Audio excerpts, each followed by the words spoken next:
I think that whilst I respect the process of procedure and protecting the information, I have a responsibility to also protect the image of this ministry and the agencies within.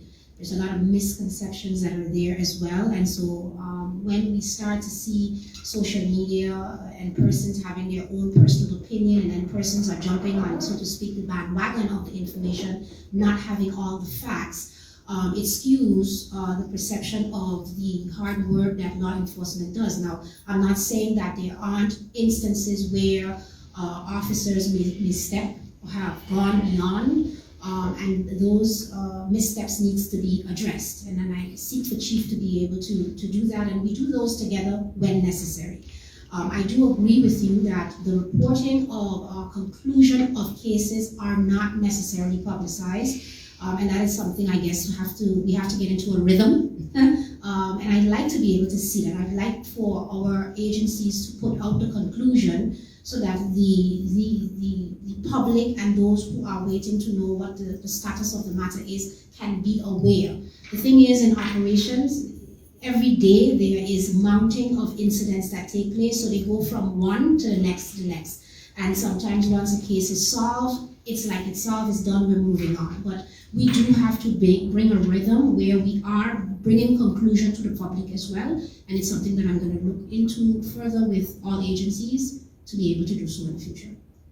If it is not negative and stained, it's not shared.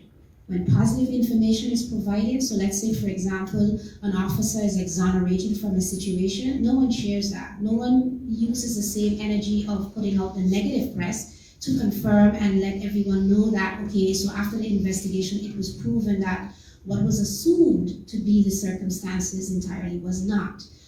So I'd like to be able to see that the same energy that is applied to spreading the negative or what is assumed as a fault on the ministry or the agency, when the correct information or the truth comes out, that it is also shared as well. Chief?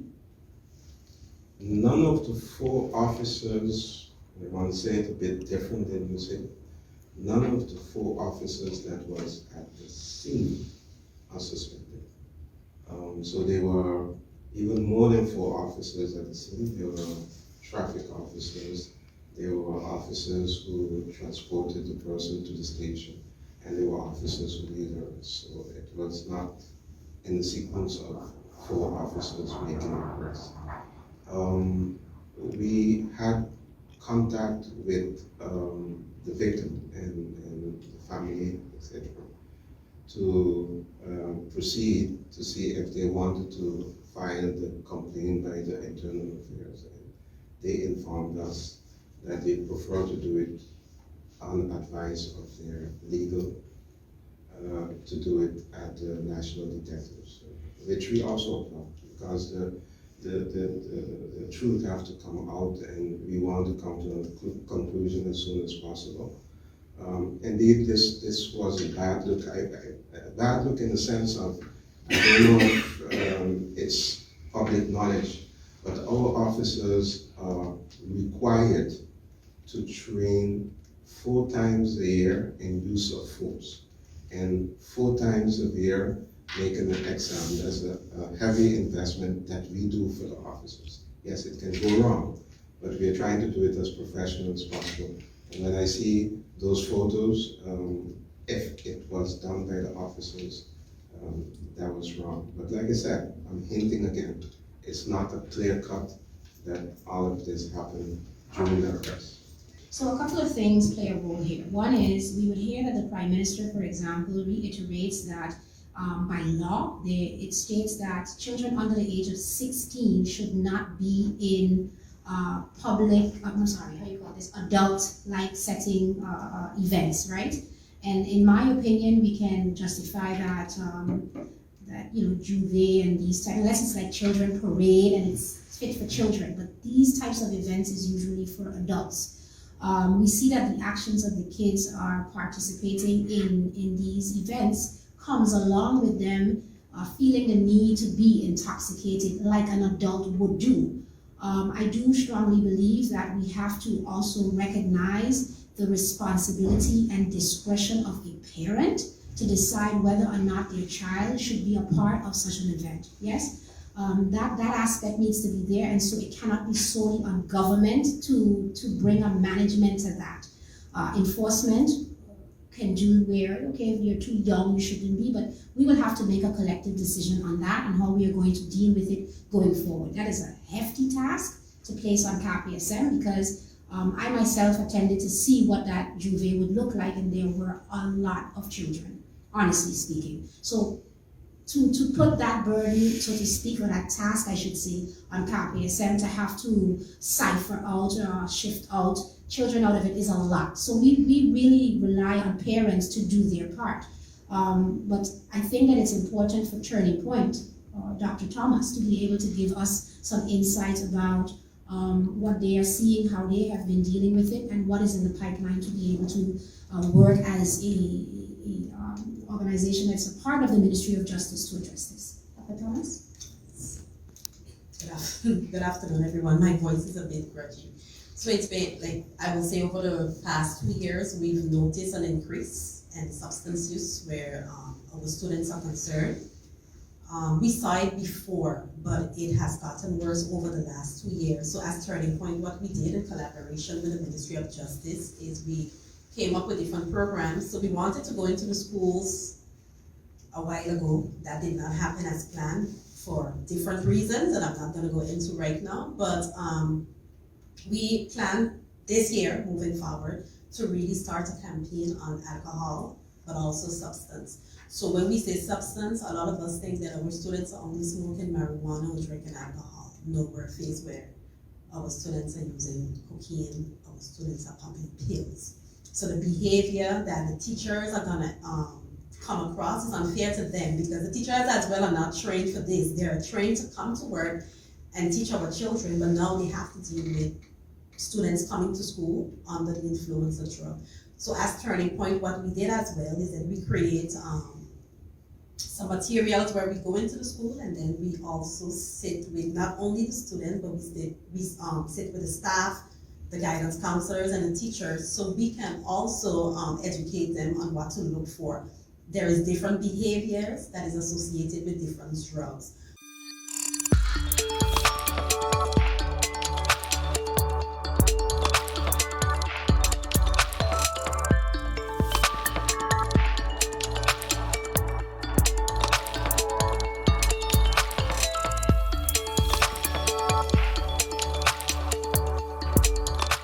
Mealtime rules.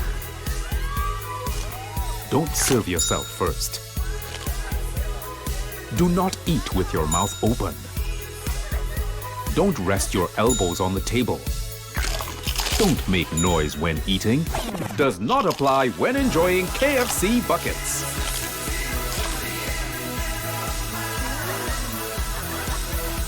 When we bucket together, we are as we really are. Your social and health insurance is your social and health insurances. Are you SXM insured? Do you have a valid medical insurance status? SXM is cardless. Request your My SXM account today and enter the virtual office of SXM. Go to sxv.sx and sign up now. SXM, yeah. Your social and health insurances. During the hurricane season, a potential tropical cyclone can produce rainfall that can cause flash flooding and rockfalls. Stay away from flood-prone areas during heavy rainfall, such as Jump Up Casino on Emma Plain Road in Phillipsburg, ATLH Road Roundabout, L.B. Scott Road from Emilio Wilson Park until Cake House Supermarket, Zaker's Gut from Petro Plus gas station until the Seventh-day Adventist Church, Welcalaken Road K Hill from Welcalaken Road Roundabout until the One-Tete Loke Roundabout, Beacon Hill Road from Sunset Bar and Grill until the beginning of White Sands Road, and Rhine Road, also known as Mullet Bay Road, after Sonesto Maho Beach Hotel to the entrance of Cooper Coy from the intersection of the University Drive until the intersection of Rio Grande. For more information on how you can keep yourself and your family safe this hurricane season, visit stmartingolf.org/hurricane. This public service announcement is brought to you by the government of St. Martin.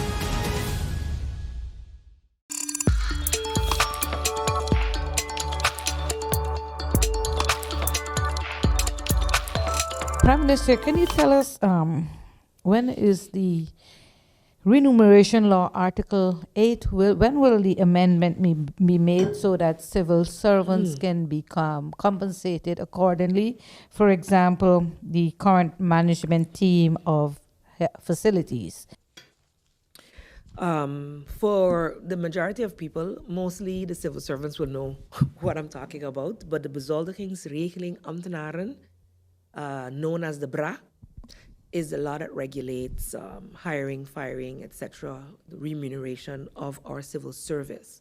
We've been having some serious challenges ever since I came in, requesting that we need to do something differently. A lot of civil servants felt disadvantaged, especially when working already in a function and applying for another.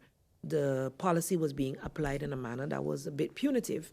And no matter how we tried to resolve it, it did not get resolved. So we have been working over the past years, actually, back and forth in discussion with all of the legal heads. And when you have 5 legal persons in a room, you get 5 different discussions, to tell you the truth, points of view. And I respect them because that's their thing. But finally, I can say that after a lot of discussions, again, on this whole legal issue and how we can do it, a minor adjustment can be done. And I'm in the process of doing that together, presenting an advice to the council next week, which will then amend the manner in which that is done. That is just for Article 8. So we're not going to be applying the Article 8 for persons who are civil servants already applying for functions. They should not be disadvantaged. It should be a seamless. They are just someone applying for a job. So that shouldn't, how you say, hurt their position or have them receive a lower pay than someone else who would be coming from outside. There are several other discussions, though, that we're having with the CCSU because this entire law has been under discussion for years. So there were several points that we'd already agreed upon between government and the CCSU. So a proposal has been submitted to them, I believe, early this week or last week, confirming what we already agreed upon and some other proposals that had been made in our last meeting. We didn't come out and say anything publicly because we agreed with the unions that we would do that after the consultation. So I don't want to go into any detail, but Government of St. Martin, we have put together a negotiation team to sit with the union's negotiation team to come to an agreement where we can move forward. Also addressing, because I must say our employee survey did reveal what we suspected were some of the challenges that our civil service experience, and so we're trying to address some of those. Of course, we have to be realistic because of budget constraints, and I must say that the union is also being very understanding in that regard. So we're putting our heads together also to come up with ways between the unions and government on generating new revenue so that we're able to afford the needed increases that we would all like to see. Because as government is not a fight for us. We would also like to remunerate with pay, salaries, according to the market, according to the cost of living. So cost of living is necessary, the indexation, all of those discussions are the discussions, the topics that we want to also address, and we are in good discussions with the unions to do so in a manner that is manageable financially while we seek other sources of income to be able to afford the needed changes so that we can attract quality workers as well to execute the work as a growing nation, because the turnover has been really too great. And so we must do better to make our working conditions more acceptable, more beneficial. So in the past, where people would take a government job for security, persons are leaving even though it's a secure job. You know, we were definitely one of the employers that continued to pay during the pandemic. We didn't cut any salaries per se. Some benefits, yes, but not the salaries. And so you can say you have a level of security with a government job, but that is not our goal, not just to provide security, but to provide a working environment where our employees are happy, are productive, and therefore can give the great service that we need to give to the people of St. Martin. And can you also tell me if the Council of Ministers took a decision to levy a fee towards passengers at the harbor for economic development. And can you give an update on that? But I do know that we had taken a decision some time ago to establish a working group to look at all manners of, archaic fees that we have in place to be able to collect, charge for services that are being done, looking at things that we do for free even, as a service that can be charged so that we can, as I said before, become more financially sustainable. Simple things like within the Ministry of General Affairs. So each ministry has to provide persons to provide information, look at what we're doing in terms of fees, etc. And so it might be incremental, small areas, not going to touch every single person, but it is also only fair because everyone expects us to give out the service. To be able to give the service, we need to have the fees. So for instance, inspections, the fire department inspections are done free of charge at this point. So from General Affairs perspective, that's one of the areas that we're looking at, charging for the inspections that the fire department does for businesses and other institutions, etc., and trainings that they would give as well to the persons in fire safety, etc. So that's just basically one little aspect in General Affairs, but all ministries are looking into the services that we render to see what can be done to be able to generate the needed funds so we can take care of the people of St. Martin.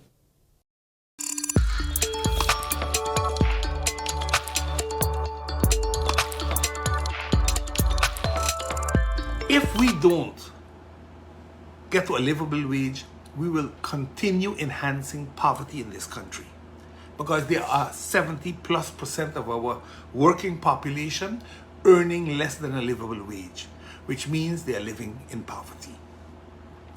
St. Martin is going to raise the retirement age to 66 in 2025, unless an independent study shows that raising the retirement age to 65 in 2025, to 66, in 2025 is not realistic, and there are alternative proposals with the same budgetary effect. An independent economic institute appointed by the COHO in consultation with the country, or COHO don't exist anymore, yet they are writing it, is to show you what we're talking about.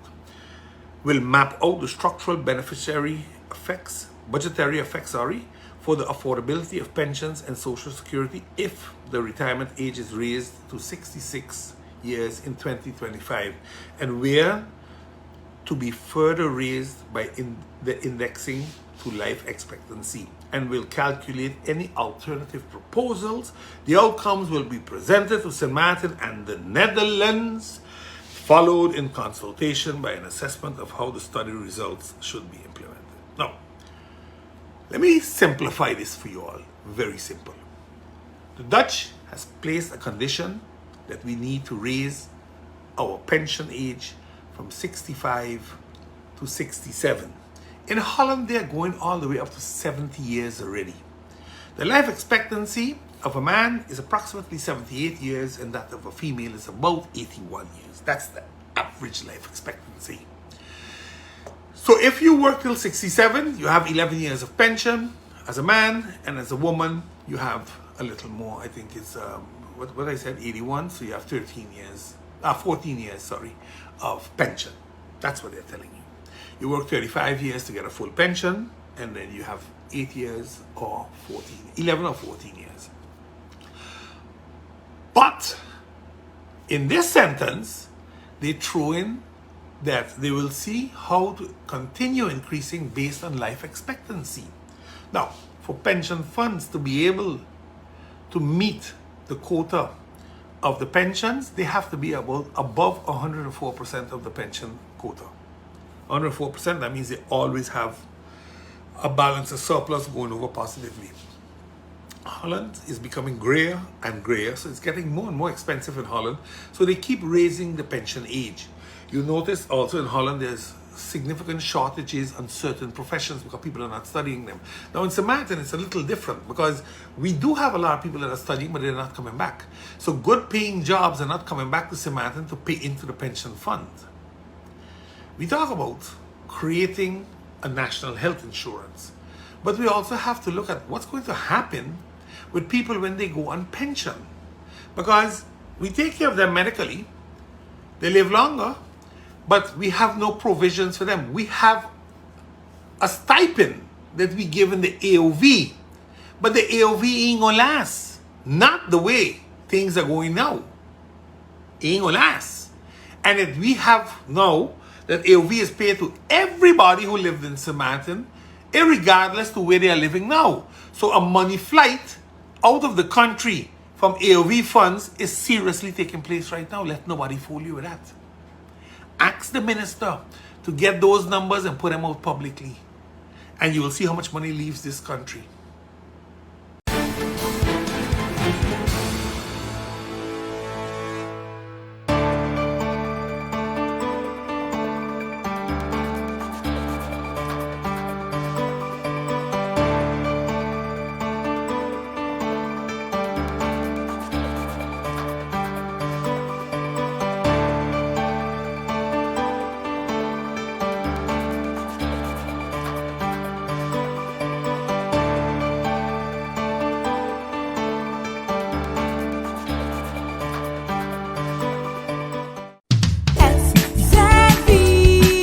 Your social and health insurance is your social and health insurance. Are you SXV insured? Do you have a valid medical insurance status?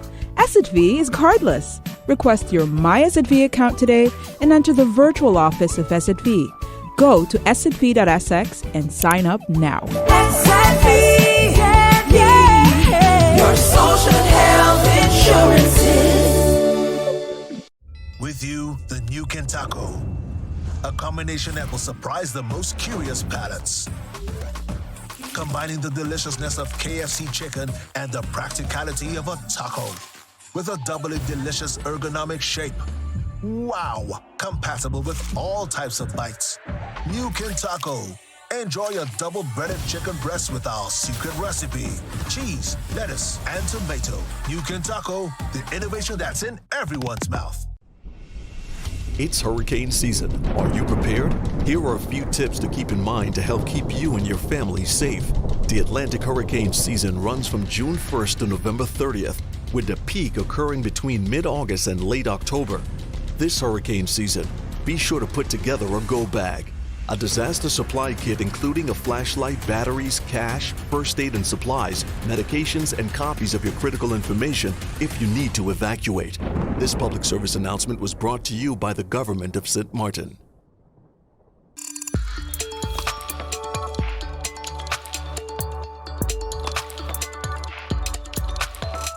Reality, but also an experience people look forward to. This scene is an ode to the movies of our childhood, the ones that left a meaningful impact, or the go-to comedy in dark times.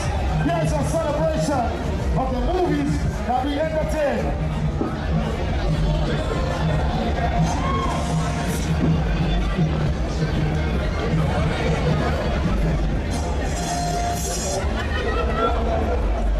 All right, ladies and gentlemen, this is showtime. A world of imagination, a reflection of culture and art, a place where you see yourself on screen. Movies and cinema, since its inception, have offered an escape from reality, but also an experience people look forward to. This theme is an ode to the movies of our childhood, the ones that left a very meaningful impact, or a go-to comedy. Here is our celebration of the movies that entertain, educate, and enthrall us. It's showtime. Roll out the red carpet.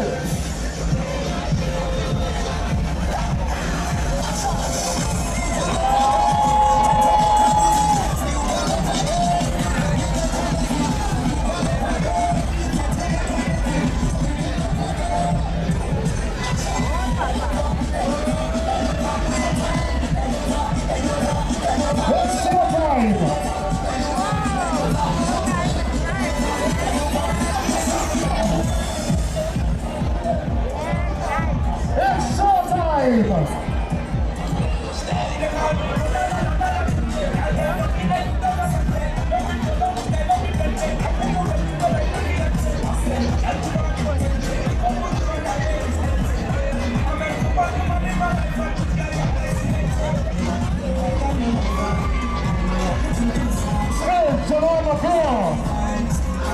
2023 promotion, the presentation, showtime, roll out the red carpet.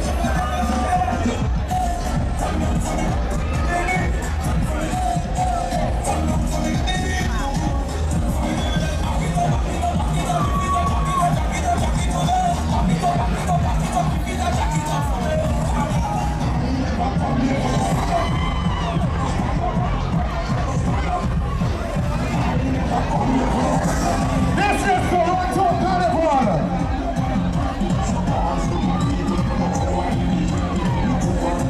It's showtime.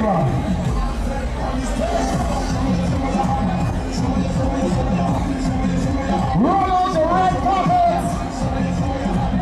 Siobhan LeBlanc, our director.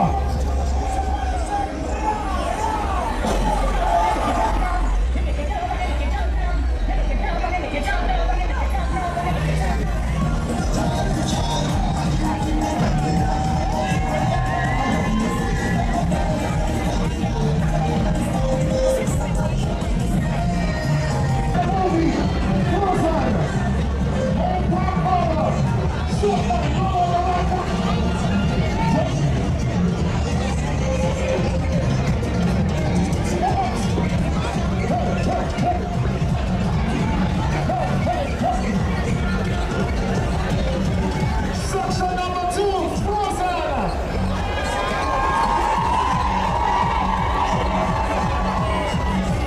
Energy, energy, energy. Frozen.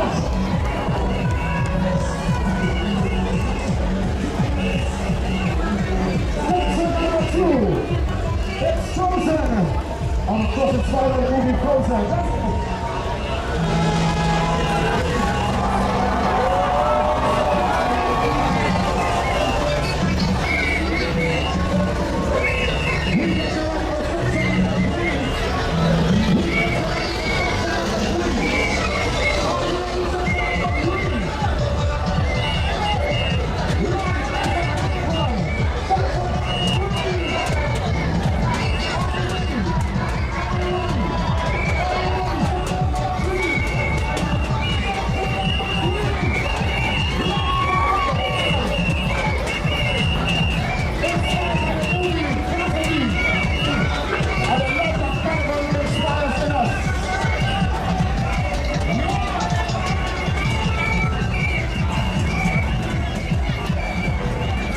Love is a